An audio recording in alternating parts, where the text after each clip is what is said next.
इस वीडियो में हम लिमिट से कुछ क्वेश्चन सॉल्व करेंगे। तो हमें इस लिमिट को इवैल्यूएट करना है। यहाँ पर ये एक फ्रैक्शनल पार्ट फंक्शन है। तो फ्रैक्शनल पार्ट फंक्शन का पहले हम ग्राफ ड्रॉ करेंगे और इस ग्राफ को यूज़ करके हम क्वेश्चन को सॉल्व कर सकते हैं बहुत ही आसानी से। तो पहले हम ये चेक करेंगे कि इसका लिमिट एग्जिस्ट करता है कि नहीं। तो अगर लिमिट एग्जिस्ट ही नहीं करेगा तो हम इसको सॉल्व नहीं कर पाएंगे। ठीक है, तो लिमिट चेक करने के लिए पहले हम लेफ्ट हैंड लिमिट निकालेंगे, फिर बाद में हम राइट हैंड लिमिट निकालेंगे। अगर दोनों लिमिट इक्वल होंगे तो हम लिमिट की वैल्यू निकाल सकते हैं। तो पहले हम लेफ्ट हैंड लिमिट चेक करेंगे। इसका मतलब है x tending to 1 from left side हम इस फंक्शन का लिमिट एवेल्यूएट करेंगे। तो यहाँ पर x इक्वल टू 1 पे हमें लिमिट चेक करना है। तो जब हम लेफ्ट साइड से जाएंगे x इक्वल टू 1 को अप्रोच करेंगे तो फंक्शन 1 को अप्रोच करता है। ठीक है, जब हम लेफ्ट साइड से जाएंगे तो फंक्शन 1 को अप्रोच करेगा। 1 नहीं होगा लेकिन 1 को अप्रोच करेगा। ठीक है, तो फ्रैक्शनल पार्ट फंक्शन 1 को अप्रोच करेगा लेफ्ट साइड से, तो ये साइन 1 को अप्रोच करेगा। तो हमें लेफ्ट हैंड लिमिट मिल गया साइन 1/1, इसका मतलब है साइन 1। तो ये हमारा LHL मिल गया। अब हम राइट हैंड लिमिट निकालेंगे।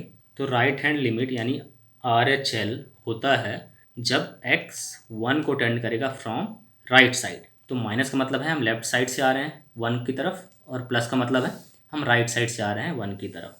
ठीक है, हमें इस फंक्शन का लिमिट इवेल्यूएट करना है। ठीक है, और यहाँ पर जब 1 की तरफ हम राइट साइड से अप्रोच करते हैं, देख रहे हैं हम राइट साइड से 1 की तरफ आ रहे हैं तो फंक्शन 0 को टेंड कर रहा है। आप देख रहे हैं 0 नहीं होगा लेकिन 0 की तरफ टेंड करेगा। तो जब 1 की तरफ हम राइट साइड से आएंगे तो फंक्शन 0 की तरफ टेंड करेगा। और ये ग्राफ है फ्रैक्शनल पार्ट फंक्शन का।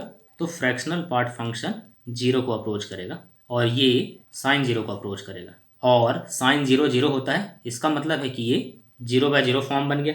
और हमने अपने पिछले वीडियोस में एक फार्मूला डिस्कस किया था कि limit x tending to 0 sine of x/x 1 होता है। तो अगर साइन के अंदर जो टर्म है और ये टर्म अगर दोनों सेम होते हैं और अगर वो दोनों 0 को टेंड करते हैं तो ये पूरा एक्सप्रेशन 1 को टेंड करता है। तो यहाँ पर साइन के अंदर का टर्म और ये टर्म दोनों सेम है और दोनों ही 0 को टेंड कर रहे हैं। इसका मतलब है ये पूरा एक्सप्रेशन 1 को टेंड करेगा इस फॉर्मूले को यूज़ करके। तो RHL हमें 1 मिल गया। तो ये RHL है। तो अगर LHL और RHL को कंपेयर करें तो हमें यहाँ पर LHL मिल गया साइन 1 और RHL मिल गया 1। तो इससे हमें क्या पता चलता है कि LHL RHL के बराबर है ही नहीं। और जब LHL RHL के बराबर नहीं होता है इसका मतलब है लिमिट एग्जिस्ट नहीं करेगा।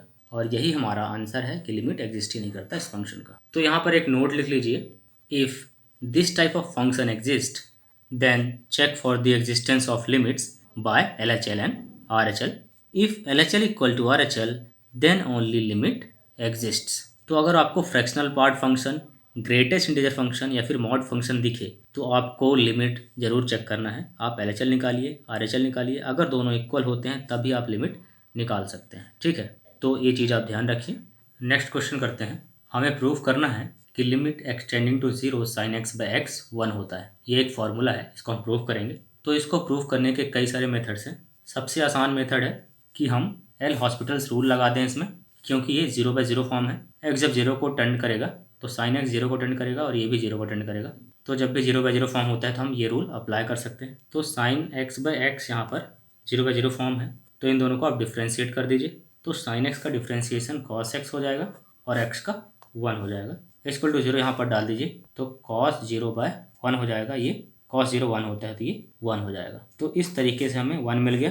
तो हमने प्रूव कर दिया कि इस लिमिट की वैल्यू 1 होती है। नाउ इसको हम दूसरे मेथड से भी सॉल्व कर सकते हैं सीरीज़ को यूज़ करके।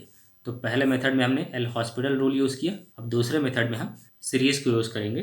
तो हमें साइन x का सीरीज़ पता है और वो इसके बराबर होता है। यहाँ पर ये जो साइन है ये फैक्टोरियल का साइन है, तो हमें साइन x/x पता करना है। ठीक है, तो x से दोनों साइड को आप डिवाइड कर दीजिए तो आपको साइन x/x मिल जाएगा।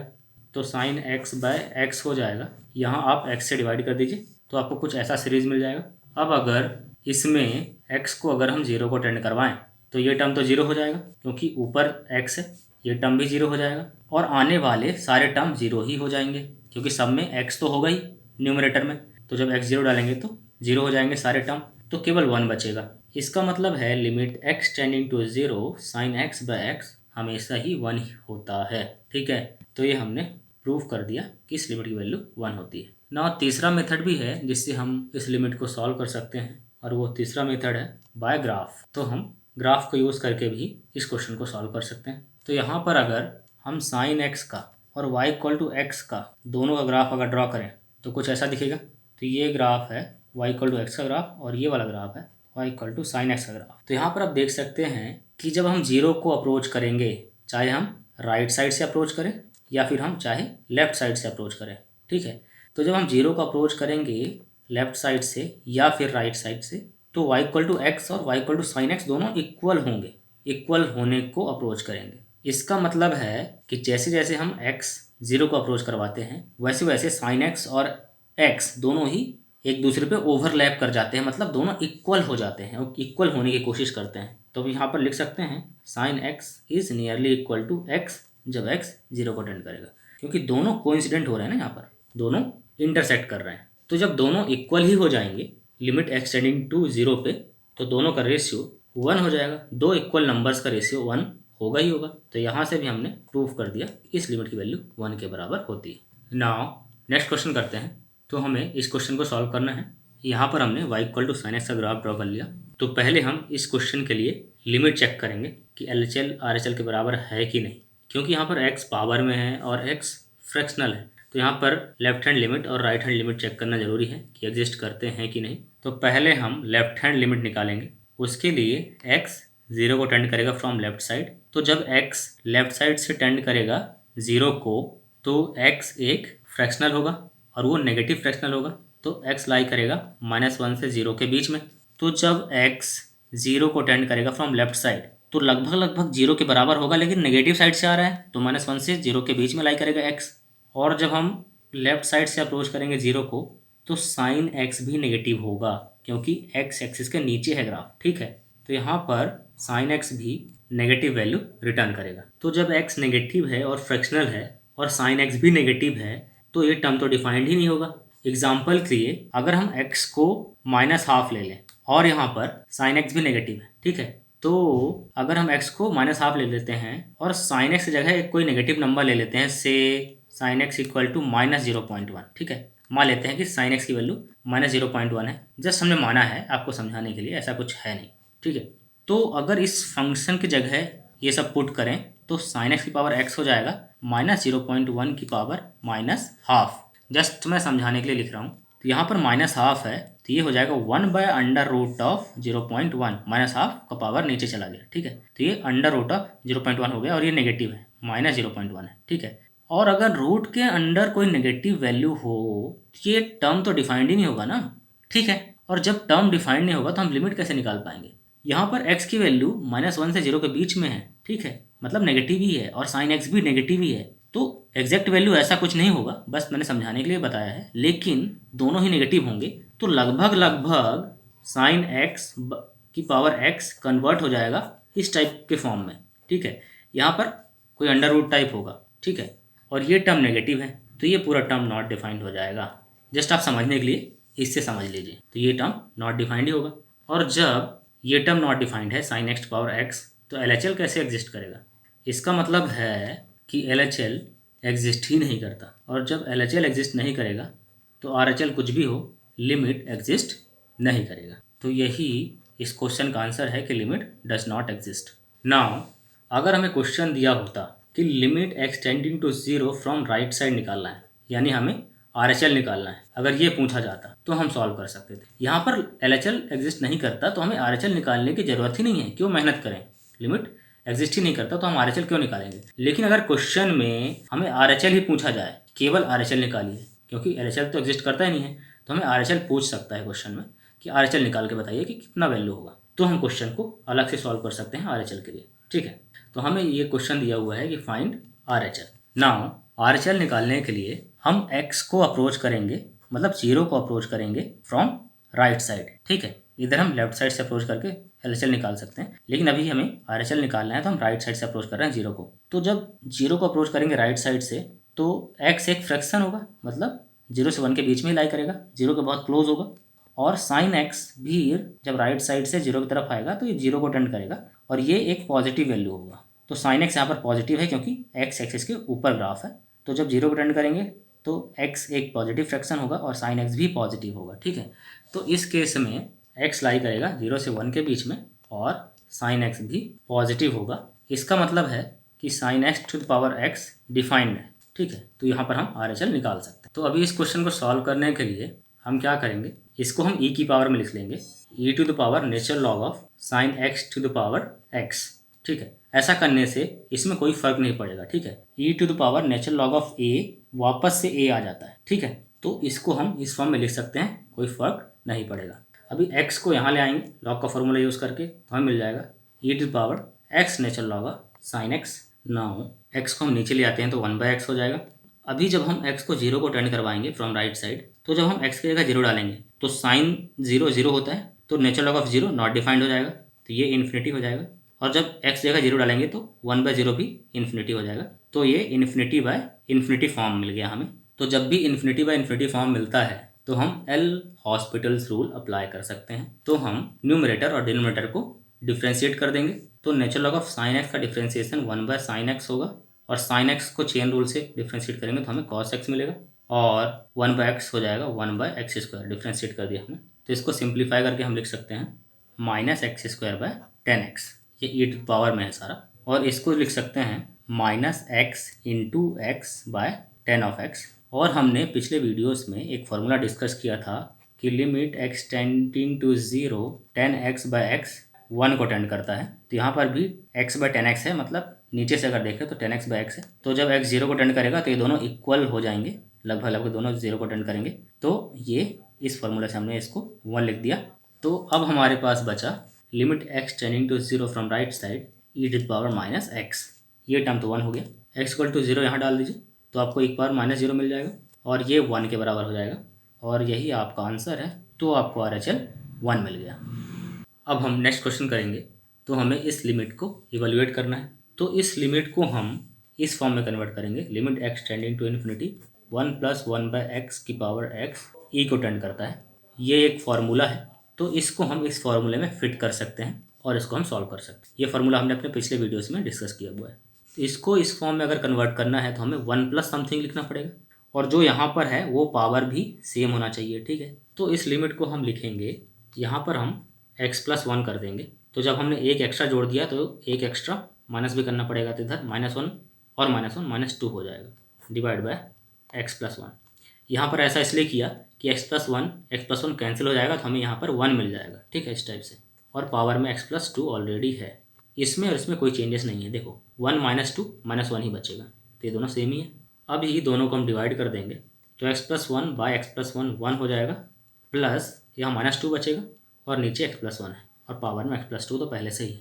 तो अभी हमने लगभग लगभग इस फॉर्म में कन्वर्ट कर लिया इसको, लेकिन इस फॉर्मूले के हिसाब से जो यहाँ पर है, जैसे 1/x यहाँ पर है तो उसका रेसिप्रोकल पावर में गया हुआ है, तब ये फार्मूला लग सकता है, ठीक है। और जब x इन्फिनिटी को टेंड कर रहा है तो ये 0 को टेंड कर रहा है, ठीक है। ये 0 को टेंड करना चाहिए और इसी का रेसिप्रोकल ऊपर होना चाहिए, तब ये पूरा एक्सप्रेशन ई रिटर्न करेगा, ठीक है। तो अभी एक कंडीशन तो सेटिस्फाई हो रही है, ये पूरा टर्म 0 को टेंड कर रहा है, ठीक है। जब x इन्फिनिटी को टेंड करेगा तो ये पूरा टर्म 0 को टेंड करेगा, क्योंकि -2/∞ 0 ही होगा। लेकिन अभी इसका रेसिप्रोकल यहाँ नहीं है, इसलिए पूरे टर्म को हम e के बराबर नहीं लिख सकते। तो अभी हम क्या करेंगे, पावर में x+1/-2 लेके आएंगे, क्योंकि इसका रेसिप्रोकल ही यहाँ पर लाना है, तभी हम ये फार्मूला यूज़ कर सकते हैं। तो हम पावर में मल्टीप्लाई करेंगे x+1/-2, तो अभी हमें इसका रेसिप्रोकल यहाँ मिल गया।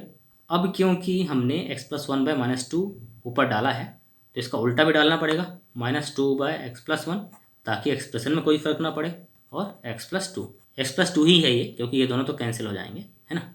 अब ऐसा करने से फ़ायदा ये हुआ है कि ये पूरा टर्म e को टेंड कर जाएगा। क्यों, देखिए इस फॉर्मूले को, यहाँ पर x कहीं भी टेंड करे फर्क नहीं पड़ता, लेकिन यहाँ पर ये टर्म 0 को टेंड करना चाहिए, और इसी का रेसिप्रोकल यहाँ पर होना चाहिए, तो ये पूरा टर्म e को टेंड करेगा, ठीक है। यहाँ पर x कुछ भी टेंड करे, लेकिन ये 0 को टेंड करना चाहिए, ठीक है। ये 0 को टेंड कर रहा है, x इन्फिनिटी डाल दीजिए, इसी का रेसिप्रोकल यहाँ पर है, इसलिए ये पूरा एक्सप्रेशन e को टेंड करेगा। फॉर्मूला हम ऐसे लगा सकते हैं। अब यहाँ e बचा और पावर में केवल ये 2 टर्म बचे हुए हैं, ठीक है। तो इसको हम लिख सकते हैं limit x tending to infinity e की पावर, यहाँ e बचा हुआ है, यहाँ -2x+2 डिवाइड बाय x+1। तो अगर हम इसको देखें तो ये टर्म पॉलिनोमियल का रेशियो है, तो ये दोनों फंक्शन पॉलिनोमियल फंक्शन है, दोनों पॉलिनोमियल फंक्शन का रेशियो है और दोनों का पावर 1 है और हाईएस्ट पावर ऑफ एक्स का जो कोफिशिएंट है दोनों का 1 है, तो वही कोफिशिएंट का रेशियो ही आंसर होता है। तो इसका आंसर हो जाएगा 1/1 और 1/1 1 होता है। ठीक है, तो ये पूरा टर्म 1 को टेंड करेगा, तो ये पूरा टर्म e⁻² को टेंड करेगा और यही हमारा आंसर है e⁻²। तो हमें फाइनल आंसर मिल गया e⁻²।